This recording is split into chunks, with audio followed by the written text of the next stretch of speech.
तो अब हम रिवीजन कर रहे हैं प्रियम्बल का। तो प्रियम्बल क्या है? बेसिकली ये फिलॉसफी ऑफ द कॉन्स्टिट्यूशन है।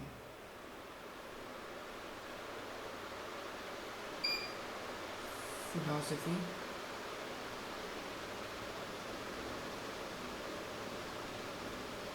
Of the constitution, philosophy of the constitution, ठीक है। जिसमें फॉर एग्जांपल डिफरेंट पर्सन ने डिफरेंट डिफरेंट चीज़ों के बारे में बोली। फॉर एग्जांपल नानी पलकी वाला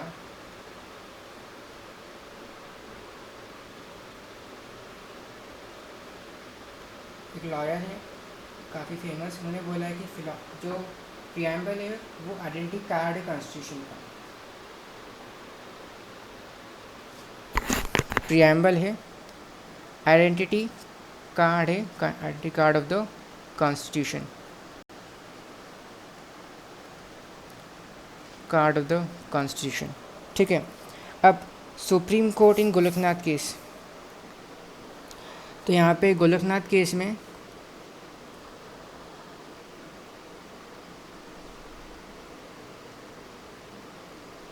ईयर कौन सा था? 1967 कहा था कि जो प्रियम्बल हैं बेसिकली हमारे आइडियल्स एंड एस्पिरेशन को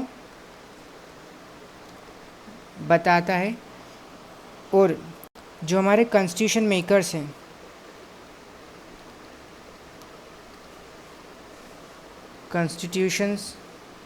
हैं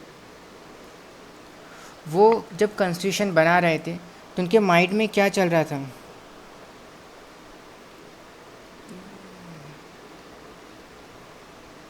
उनके माइंड में क्या चल रहा था उसके बारे में हमें बताता है, ठीक है। तो इतना हो गया। इसके बाद प्रियम्बल की थीम क्या है कि मतलब प्रियम्बल अपनी पावर कहाँ से डिफ़ाइन करता है, प्रियम्बल अपनी पावर कहाँ से डिफ़ाइन करता है। तो we the people of India, मतलब वी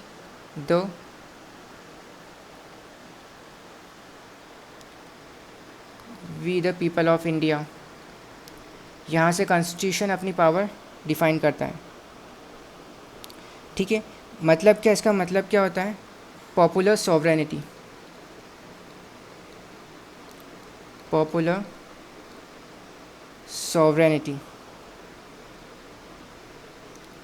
मतलब जो मिनिस्टर और जो पार्लियामेंट का मेंबर हम चाहते हैं हम उसको वोट देके जिताएंगे और अपने कॉन्स्टिट्यूशन जो अपने पार्लियामेंट में लॉज बनाने की और एग्जीक्यूटिव गवर्नमेंट को चलाने की पावर देंगे, ठीक है। तो एक तरह से लीगल फिक्शन क्रिएट करता है कि लोग जो है मिनिस्टर्स को पावर दे रहे हैं बाय वोटिंग, ओके। तो ये तो हो गया सोर्स ऑफ अथॉरिटी, ये पार्ट हमारा हो जाता है source of authority.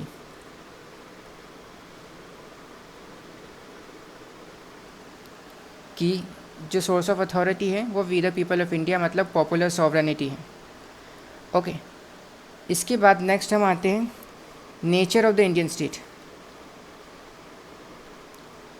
Nature of the Indian state.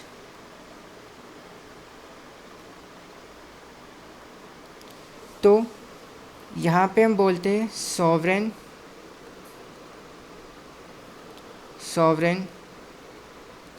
Socialist, secular, democratic और रिपब्लिक।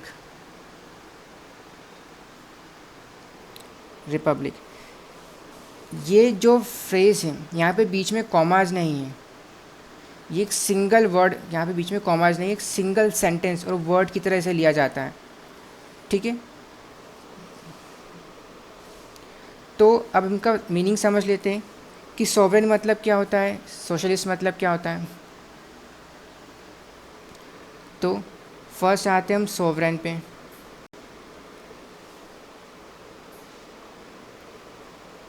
सोवरेन का मतलब क्या होता है यहाँ पे कि हम फ्री है किसी अपने इंटरनल और एक्सटर्नल डिसीजन को लेने में, इंटरनल और एक्सटर्नल डिसीजंस को लेने में। फॉर एग्ज़ाम्पल हम कोई भी डिसीजन अनमेक कर सकते हैं और उसको कोई भी डिसीजन अनमेक कर सकते हैं और उसको बना भी सकते हैं। फॉर एग्ज़ाम्पल हमें पाकिस्तान के साथ किस तरह फ़ॉरेन रिलेशन रखना है, हमें यूएसए के साथ किस तरह का रिलेशन रखना है, इसको बोलते हैं हम सॉवरेनिटी, संप्रभुता। ठीक है, लेकिन यहाँ पे क्वेश्चंस भी आते हैं। फॉर एग्ज़ाम्पल जब यूएसए ने ईरान पे सैंक्शंस लगाए थे, तो ऑब्वियस सी बात है ये यूनिलैटरल सैंक्शंस थे। मतलब ये किसी तरह के यूएन कन्वेंशन के, यूनाइटेड नेशंस के थ्रू नहीं लगे थे। ये यूएसए ने यूनिलैटरली सैंक्शंस लगा दिए थे कि अगर आप ईरान के साथ ट्रेड करोगे तो हम आप पर सैंक्शंस लगा देंगे। तो क्या हम वाकई में बोल सकते हैं कि यूएसए के हमारी जो फॉरेन पॉलिसी है, हमारी जो फॉरेन पॉलिसी है वो सॉवरेन है? एक और एग्ज़ाम्पल ले सकते हैं आईएमएफ का, कि इंडिया को पहले लिबरलाइजेशन के पहले जब इंडिया की इकोनॉमी क्लोज्ड इकोनॉमी की तरह वर्क करती थी, पीएसयू सबसे ज़्यादा थे। हमें चूँकि आईएमएफ से लोन लेना था तो हमें अपनी इकोनॉमी को ओपन करना पड़ा। ठीक है, तो एलपीजी रिफॉर्म्स उस टाइम हम लाए। तो बेसिकली बिकॉज ऑफ आईएमएफ हमें रिफॉर्म्स लाना पड़े। ठीक है, तो हम अपने आप को कम्प्लीटली सॉवरेन तो नहीं बोल सकते, लेकिन हाँ गवर्नमेंट हमारे डिसीजंस प्रॉपरली अपने बेस पे, मतलब based on people, Indian people के बेनिफिट के लिए लेती है। उसमें कोई भी फॉरेन पावर, फॉर एग्ज़ाम्पल हम अभी भी एमएसपी प्रोवाइड करते हैं जबकि वर्ल्ड ट्रेड ऑर्गेनाइजेशन इसको मना करता है। हमने अभी भी अपने एग्रीकल्चर को काफ़ी हद तक फॉरेन मार्केट से दूर रखा हुआ है, जबकि काफ़ी सारे यूएसए काफ़ी प्रेशर डाल रहा है कि आप अपना एग्रीकल्चर मार्केट ओपन करो। न्यूजीलैंड हुआ और भी यूरोपियन कंट्रीज़ जो है यहाँ पे होती हैं। ठीक है, तो इसको बोलते हैं सॉवरेनिटी। हाँ, कि हम अपने डिसीजंस को खुद से ले सकते, लेकिन कुछ टाइम पीरियड ऐसा आता है जहाँ पे गवर्नमेंट को अंडर प्रेशर काम करना पड़ता है। ओके, देन हमारे पास आता है डेमोक्रेटिक। नेक्स्ट टॉपिक हमारे पास आता है डेमोक्रेटिक। इसका मतलब क्या होता है? देखो,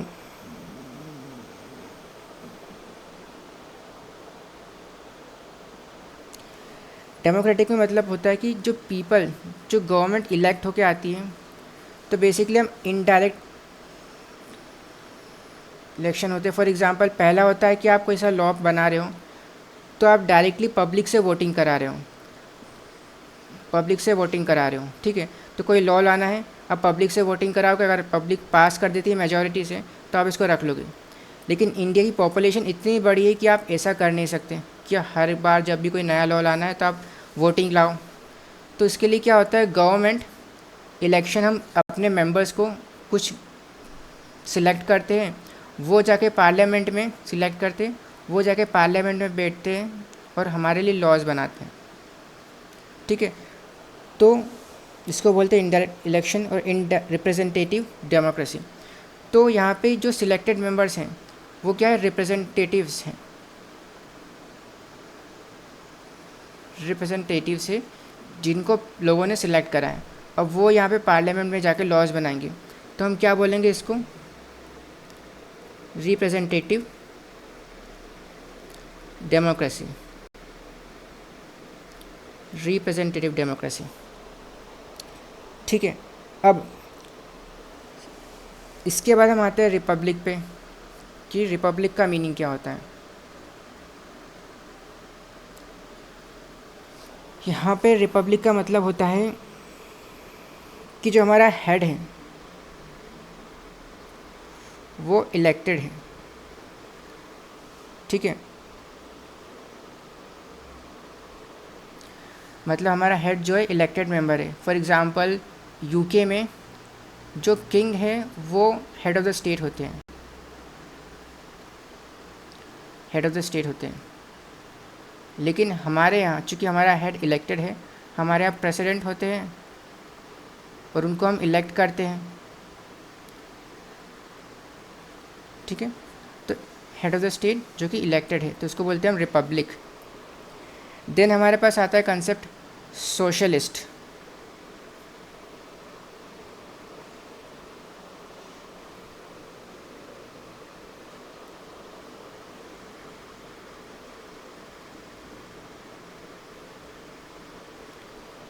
सोशलिस्ट, अब जो सोशलिस्ट टर्म है वो basically 42nd constitutional amendment,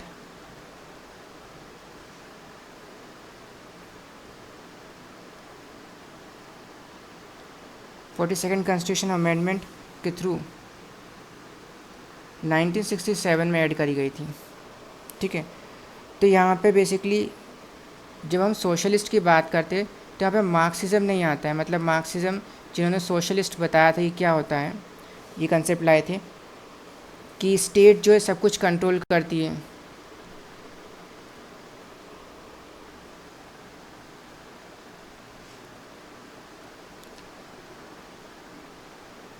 state जो है सब कुछ कंट्रोल करती है, ऐसा नहीं है। इंडिया के सोशलिज्म में मतलब क्या है, वेलफेयर,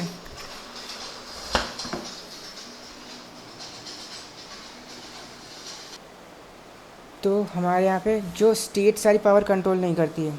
हमारा मेन मीनिंग सोशलिज्म का है वेलफेयर स्टेट, वेलफेयर स्टेट हमारे यहाँ सोशलिज्म का मतलब है। ठीक है, मतलब हमें इनइक्वालिटी को एलिमिनेट करना है, इनइक्वालिटी को एलिमिनेट करना है, जो कि इंस्पायर का ऐसे फाबियन सोशलिज्म से।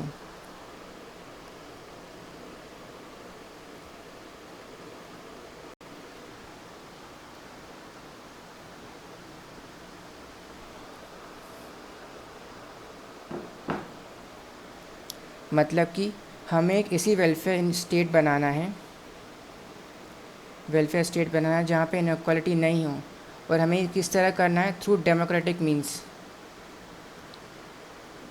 डेमोक्रेटिक मीन्स जहाँ पे हमें नॉन वायलेंस को फॉलो करते हुए यहाँ पे हमें वेलफेयर स्टेट बनानी है। ठीक है, इसके बाद हमारे पास वर्ड आता है लास्ट, सेक्युलर।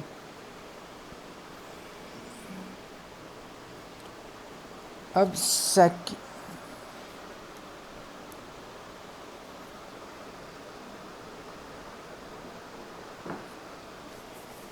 सेक्युलर, अब सेक्युलर का मतलब ये नहीं है, फॉर एग्ज़ाम्पल काफ़ी डिफरेंट स्टेट्स हैं जो अपना सेक्युलर का डिफरेंट मीनिंग बताती हैं। For example France, China, USA.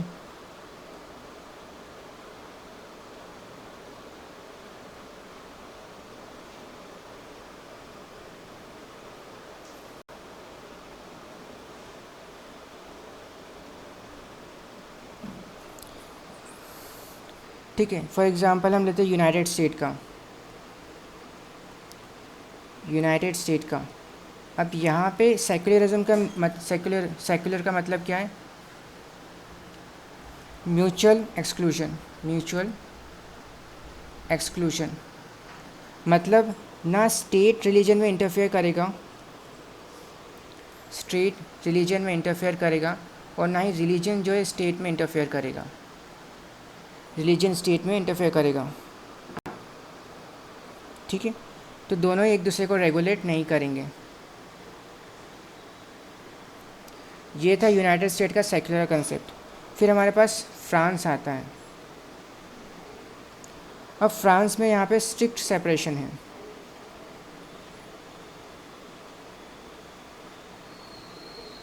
Strict separation है मतलब जो स्टेट है वो पब्लिक स्फीयर में सेक्युलरिज्म को इम्पोज करती हैं। फॉर एग्ज़ाम्पल आप बुर्का नहीं पहन सकते, बुर्का, टर्बन, आप बुर्का नहीं पहन सकते पब्लिक स्फीयर में, आप टर्बन नहीं पहन सकते पब्लिक स्फीयर में, ये सब बैन है। आप अपने घर में आराम से पहन सकते हो लेकिन पब्लिक में नहीं। ठीक है, देन हमारे पास चाइना आता है, चाइना का सेक्युलरिज्म।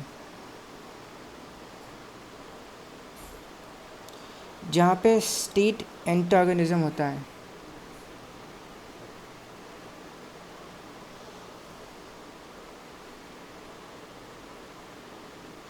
स्टेट एंटागोनिज्म मतलब यहाँ पे बेसिकली कार्ल मार्क्स को फॉलो किया जाता है कि कार्ल मार्क्स ने कहा था कि जो रिलीजन है is a opium,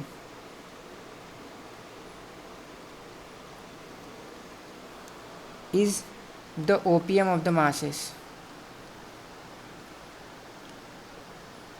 opium of the masses.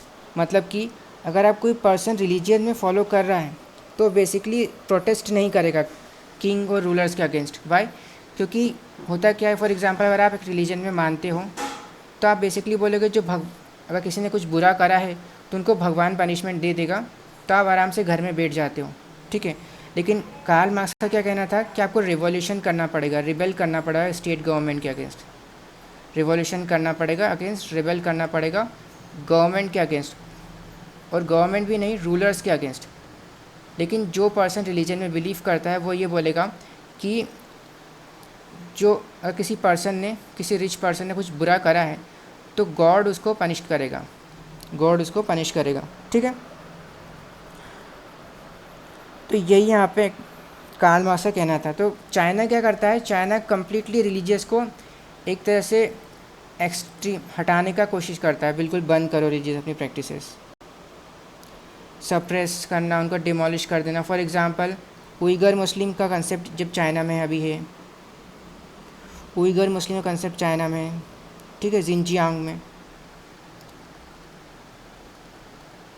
और साथ ही में बुद्धिस्ट का है, फॉर एग्ज़ाम्पल हमारे यहाँ पे भी बुद्धिस्ट मॉन्क है दलाई लामा, ठीक है। अब चाइना इनको, जो हमारे यहाँ दलाई लामा है वो बेसिकली जो बुद्धिस्ट मॉन्क्स है उनसे ही इलेक्ट होकर आ रहे हैं। लेकिन जो चाइना में है वो स्टेट गवर्नमेंट, मतलब पंडित कौन बनेगा, सिंपल सी बात है कि जैसे चाइना में क्या हो रहा है, अगर इंडिया के एग्जांपल लें कि पंडित यहाँ पे इस टेंपल का कौन बनेगा, वो गवर्नमेंट ऑफ इंडिया डिसाइड कर रही है, ना कि लोग खुद आपस में।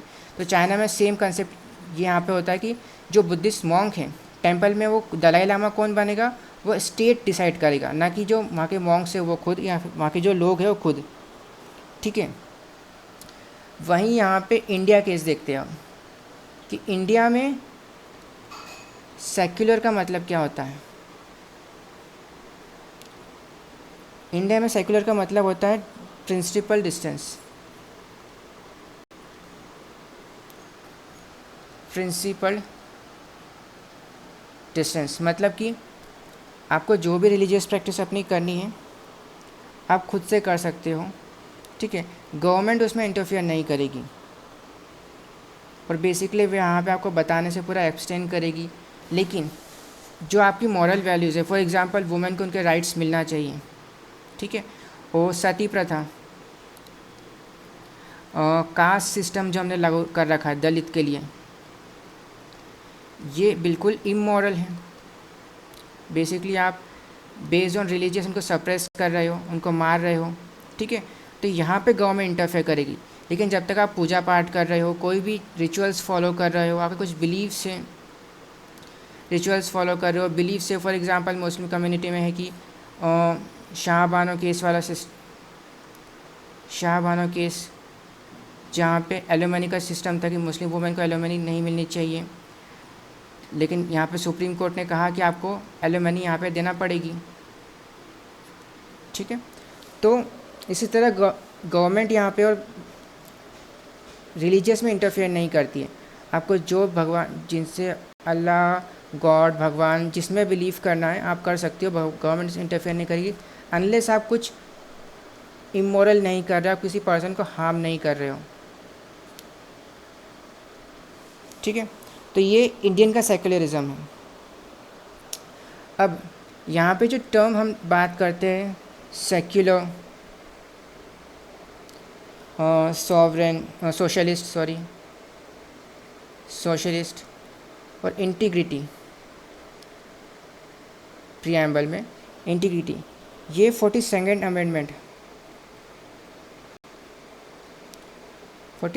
अमेंडमेंट 1976 में ऐड करी गई है। ठीक है, तो क्या सेक्युलर एड होने के बाद जो है, मतलब 1976 के बाद जो है, क्या इंडिया सेक्युलर बना है? तो आंसर है नो, ऐसा नहीं है। इंडिया सेक्युलर इससे पहले भी था। इसका एग्जाम्पल है, सेक्युलर का एग्जाम्पल है हमारे पास आर्टिकल 14 ऑफ द कॉन्स्टिट्यूशन। ठीक है, और for example article 15 of the constitution. Article 14 क्या कहता है? Right to equality, right to equality मतलब किसी भी पर्सन में based on religious, race, caste, sex और प्लेस ऑफ बर्थ आप भेदभाव नहीं करोगे, सबको इक्वल प्रोटेक्शन मिलेगा लॉ का, भले ही आप किसी भी रिलीजियस, किसी भी कास्ट, किसी भी जेंडर, किसी भी एज से बिलोंग करते हो। ठीक है, सेम यहाँ पे 15 कॉन्स्टिट्यूशन, जहाँ पे हम based on religious, race, caste, sex, place of birth आप किसी को भी पनिश नहीं कर सकते या भेदभाव नहीं कर सकते। ठीक है, देन सेम हमारे पास आर्टिकल 16 भी यही सेम कंसेप्ट बोलता है कि आप based on religious, race, caste, sex आप एम्प्लॉयमेंट में भेदभाव नहीं कर सकते। जॉब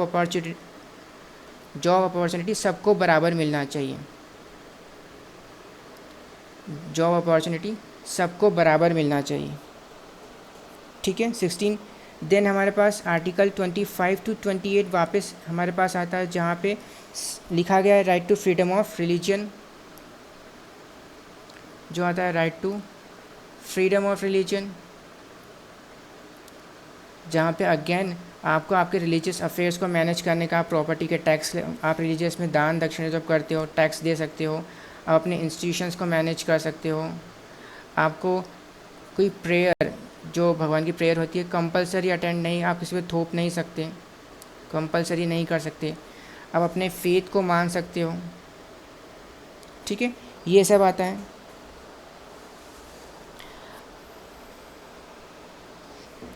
अब यहाँ पे SR बोम्मई केस में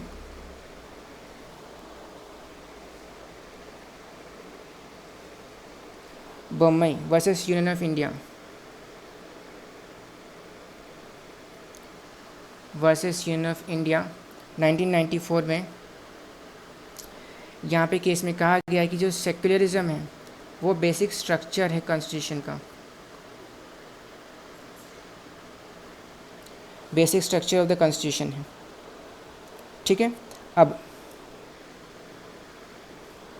इसके बाद हमारे पास आता है एक टर्म फ्रेटर्निटी।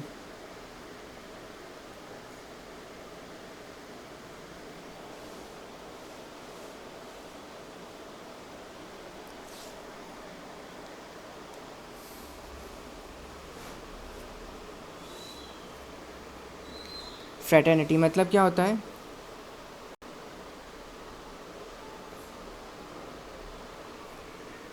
कॉमन ब्रदरहुड मतलब भाईचारा, मतलब कि डजेंट मैटर कि आप कौन से रिलीजन, कौन से कास्ट, कौन से ग्रुप से और कौन से जेंडर से बिलोंग करते हो, आप सभी इक्वल ऑनर हो, equal honours of the nation, equal honours of the nation regardless of किसी भी कॉन्स्टिट्यूशन, रिलीजन, रेस, कास्ट से बिलोंग करते हो। ठीक है, अब इन सब के बाद में हमारे पास आता है कि ऑब्जेक्टिव क्या है कॉन्स्टिट्यूशन के। ऑब्जेक्टिव्स ऑफ द कॉन्स्टिट्यूशन, तो हमारे पास हम बात करते हैं सोशल जस्टिस की, एम्स सोशल जस्टिस की। फॉर एग्ज़ाम्पल जो मतलब हमारे यहाँ पे जो कास्ट सिस्टम काफ़ी टाइम से चले आ रहा है, सोशल इनजस्टिस हो रहा है, तो इसको सुधारने के लिए हमने रिजर्वेशन सिस्टम यहाँ पे लाए,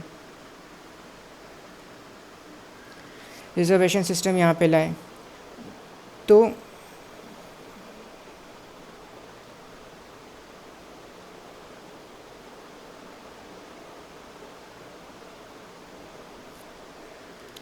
ठीक है। इसके बाद हम बात करते हैं पॉलिटिकल इनजस्टिस की।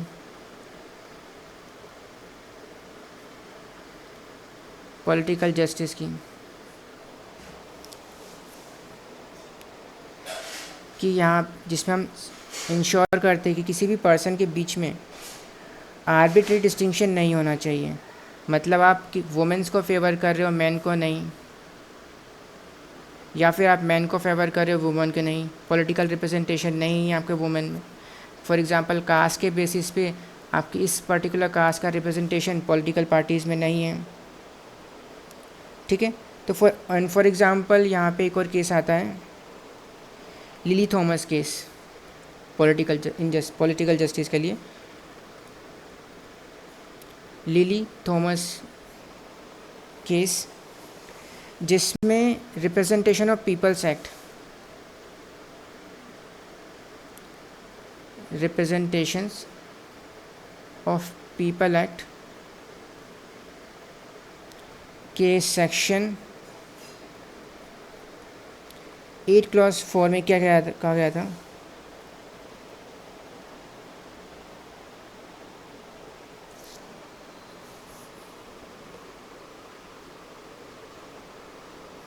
कि यहाँ पे जो लेजिस्लेटर हैं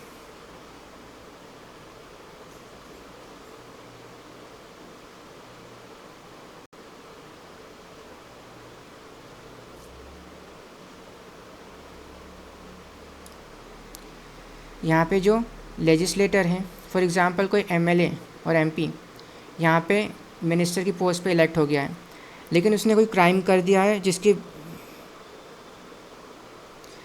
पे उस पर कन्विक्शन जो है प्रूफ हो चुका है, कन्विक्टेड है, ठीक है।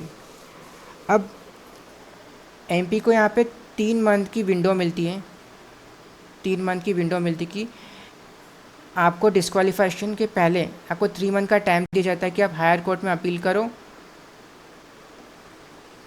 अगर आपकी अपील एक्सेप्ट हो जाती है तो आपको डिस्क्वालीफाई मतलब आपने क्राइम किया, आप पे कन्विक्शन हो गया कि हाँ आपने क्राइम किया है, लेकिन आपको बीच में 3 मंथ की गैप मिलती है जहाँ पे आप वापस से अपील कर सकते हो। लेकिन अगर हम बात करें सिटीज़न की, तो ये चीज़ सिटीज़न पे लागू नहीं होती है, सिटीज़न पे लागू नहीं होती है। फॉर एग्ज़ाम्पल अगर आपने कोई केस क्राइम करा है और आप कन्विक्टेड पाए गए उस केस में, तो आप इलेक्शन नहीं लड़ सकते, इलेक्शन नहीं लड़ सकते। लेकिन जो इलेक्टेड एमपी है उसको 3 मंथ की विंडो गैप मिल जाती है, लिली थॉमस केस में ही बताया गया है कि सेक्शन क्लॉज 84 में, ठीक है। तो सुप्रीम कोर्ट ने बोला कि इनजस्टिस है कि आप सिटीज़न के साथ तो बोल रहे हो कि आप कन्विक्ट हो गए तो आप इलेक्शन में पार्टिसिपेट ही नहीं कर सकते, वहीं अगर इलेक्टेड एमपी है जो कि पावरफुल पर्सन है, इसको आप 3 मंथ का विंडो दे रहे हो कि आप वापस से अपील कर दो। अगर आपकी अपील एक्सेप्ट हो जाती है तो वापस केस चलेगा। मतलब फॉर एग्ज़ाम्पल एक एमपी जो है कन्विक्ट हो गया है, उसको जेल हो गई है, ठीक है। अब होना तो ये चाहिए कि आप इसको हल्का डिस्क्वालिफिकेशन कर दो, डिस्क्वालीफाई कर दो, लेकिन ऐसा ना हो कि क्या होता है कि इस एमपी को 3 मंथ दे दिए जाते हैं कि आप 3 मंथ में higher, for example high court ने आपको कन्विक्टेड कर दिया है तो आपको 3 मंथ मिलेंगे, आप सुप्रीम कोर्ट चले जाओ। अब सुप्रीम कोर्ट ने इसी केस को रिजॉल्व करने में 3 साल और लगा दिए, ठीक है। तो मतलब आप एमपी तो हो गए ना, 5 साल आपने पूरे कंप्लीट कर लिए हैं, वही केस 3 साल चला, 4 साल चला, मतलब आपने टेन्योर तो अपना पूरा कर लिया है पावर में, ठीक है। तो ऐसा नहीं होना चाहिए। जब आप सिटीज़न को कन्विक्ट होने पे इलेक्शन में पार्टिसिपेट करने से मना कर रहे हो तो आपको एमपीज़ के साथ भी सेम जो अपना एटीट्यूड है वो रखना पड़ेगा। तो ये होता है पॉलिटिकल जस्टिस की सारे पर्सन को इक्वली ट्रीट करोगे, चाहे वो एमपीज़ हो, एमएलएज़ हो, कोई बड़ा मिनिस्टर हो, बिजनेसमैन हो या फिर नॉर्मल सिटीज़न हो, ठीक है। फिर हमारे पास आता है इकोनॉमिक जस्टिस। इकोनॉमिक जस्टिस जहाँ पे हम बात करते हैं प्रोग्रेसिव टैक्सेशन की। प्रोग्रेसिव टैक्सेशन की मतलब जो ज़्यादा कमा रहा है उस पर ज़्यादा टैक्स लगाओ। जो इनकम टैक्स है, फॉर एग्जांपल अगर आप 30 लाख कमा रहे हो साल के तो आप पे 15% टैक्स लगेगा। आप 40 लाख कमा रहे हो तो आपके ऊपर 18% या फिर 20% टैक्स लगेगा based on government rules and regulations.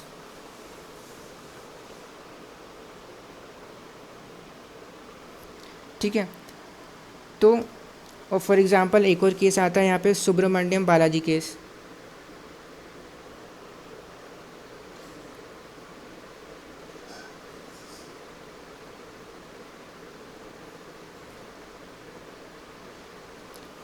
Subramaniam Balaji case, जहाँ पे सुप्रीम कोर्ट बोलता है कि फ्रीबीज जो है सुप्रीम कोर्ट की shake the root of free and fair election.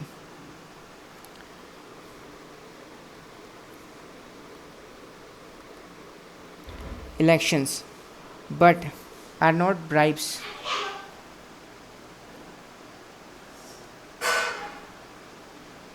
मतलब कि अगर कोई फॉर एग्ज़ाम्पल कोई लीडिंग पॉलिटिकल पार्टी है, गवर्नमेंट में है, बेसिकली आपको फ्रीबीज बोल देगी, मतलब आपको वुमेन के लिए हर महीने 3,000 रुपये आपका खाते में आ जाएंगे।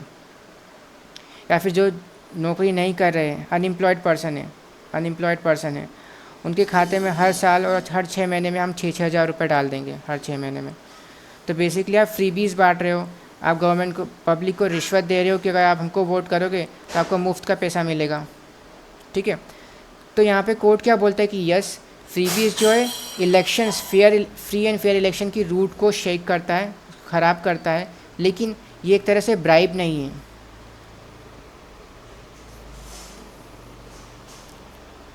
और यहाँ पे सुप्रीम कोर्ट कोई रूल या इस तरह से रेगुलेशन पास नहीं करता है, लेकिन यहाँ पे इलेक्शन कमीशन ऑफ इंडिया को बोलता है कि आप ऐसे कुछ लॉज और रेगुलेशंस लाओ ताकि इन फ्रीबीज को इलेक्शंस के टाइम पे कंट्रोल किया जा सके।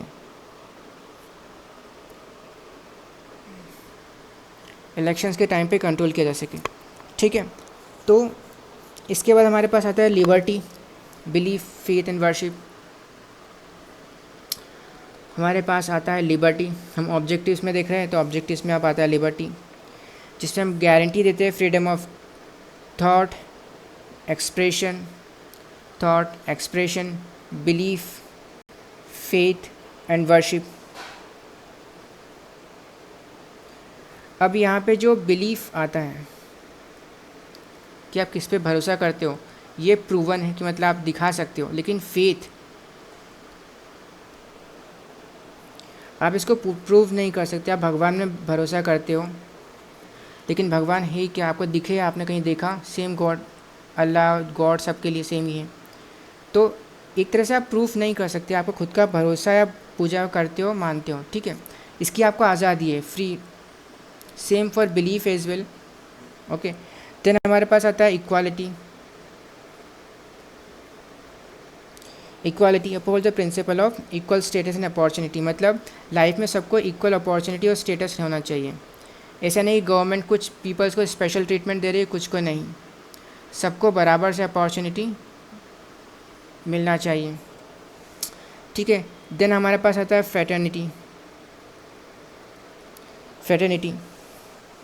मतलब dignity of the individual, brotherhood, आपस में भाईचारा होना चाहिए। और ये कंसेप्ट फ्रेटर्निटी का कहाँ से आया? तो ये फ्रेटर्निटी का कंसेप्ट आया फ्रेंच रिवॉल्यूशन से। फ्रेंच रिवॉल्यूशन से फ्रेटर्निटी का कंसेप्ट आया है। ठीक है। नाउ हमने ऑब्जेक्टिव यहाँ पे सब कुछ देख लिया प्रियम्बल में, कि प्रियम्बल की अथॉरिटी पीपल ऑफ इंडिया से आती है, उसका nature sovereign, socialist, secular, democratic Republic है। ठीक है।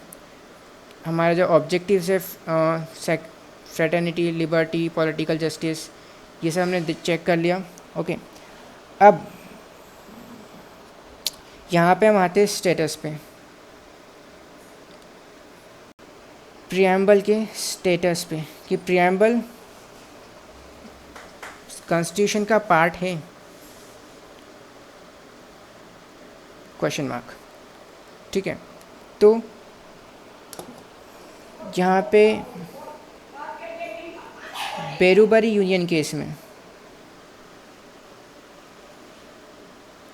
1960 में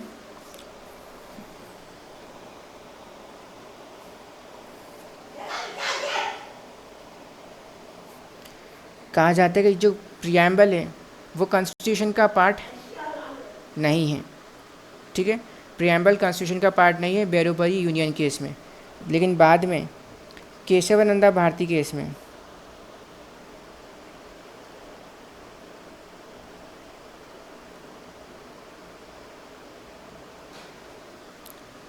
केशवानंदा भारती केस में 1973 में ये कहा जाता है कि प्रियम्बल जो है इंटीग्रल पार्ट ऑफ कॉन्स्टिट्यूशन है, इंटीग्रल पार्ट ऑफ कॉन्स्टिट्यूशन।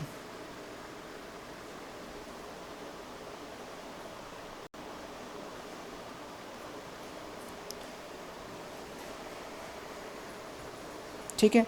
अब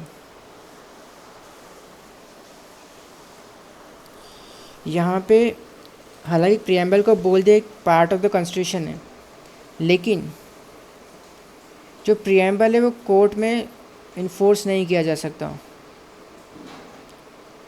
कोर्ट में इन्फोर्स नहीं किया जा सकता। तो फिर प्रियम्बल का जब पार्ट में कॉन्स्टिट्यूशन, तो क्या मतलब है इसका? बेसिकली गाइडिंग लाइट है। यहाँ पे केएस पुट्टस्वामी केस में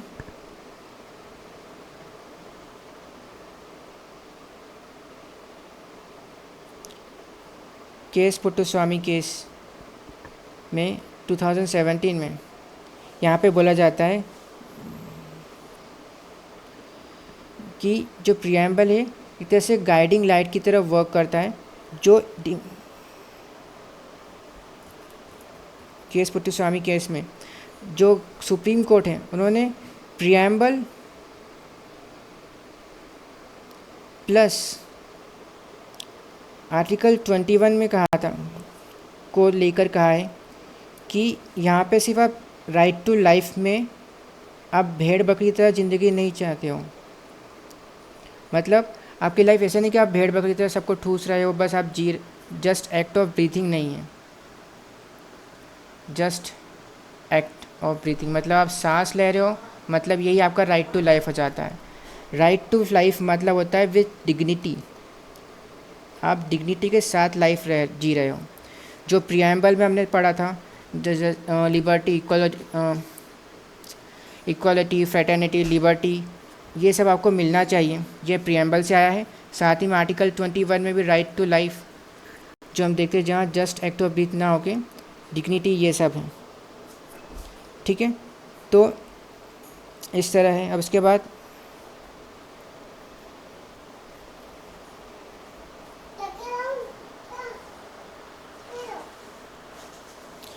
अब यहाँ पे क्वेश्चन आता है कि क्या प्रियम्बल को अमेंड किया जा सकता है क्या under article 368? For example preamble का डेट ऑफ एडॉप्शन कॉन्स्टिट्यूशन को चेंज कर देते हैं, तो ऐसा नहीं कर सकते। हाँ, प्रियम्बल अमेंडमेंट किया जा सकता है, आप उसमें कुछ नई चीज़ ऐड करना चाहते हो तो कर सकते हो, लेकिन उसका बेसिक स्ट्रक्चर, आप बेसिक स्ट्रक्चर चेंज नहीं कर सकते। फॉर एग्ज़ाम्पल हम लिबर्टी की बात करते तो आप लिबर्टी हटा नहीं सकते। हाँ, उसमें आपको कुछ एडिशन करना है, कुछ चेंज करना है, वो आप कर सकते हो without affecting it's basic structure, ठीक है। तो यहाँ पे हमारा प्रियम्बल जो है फिनिश होता है।